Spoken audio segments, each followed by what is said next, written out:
Hello friend, नमस्ते, प्रणाम, स्वागत करती हूँ आप सभी के चैनल पे। चैनल का नाम सबसे पहले मैं बोलूंगी, आप लोग शेयर करिएगा। कृष्णा पांडे 420 चैनल को सपोर्ट करिएगा, चाची 420 चैनल को सपोर्ट करिएगा, भाभी कुसुम भाभी अपने चैनल का नाम आप बोलिए। कुसुम लोकगीत 123 आप लोग जरूर शेयर करिएगा।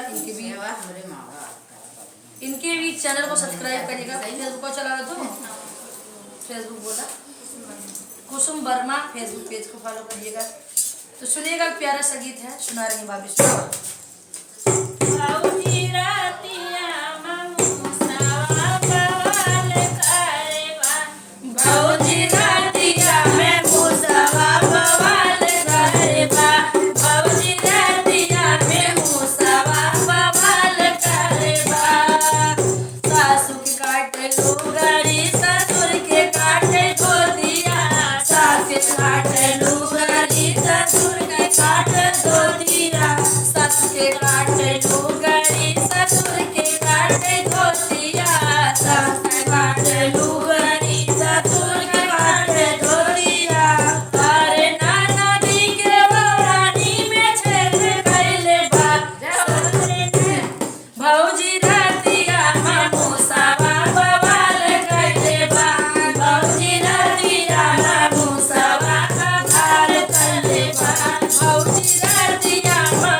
भाभी के चैनल को, फेसबुक पेज को भी फॉलो करिए, शेयर करिए, सपोर्ट करिए। ज़्यादा से ज़्यादा बहुत मेहनत करती हैं, बहुत संघर्ष करती हैं।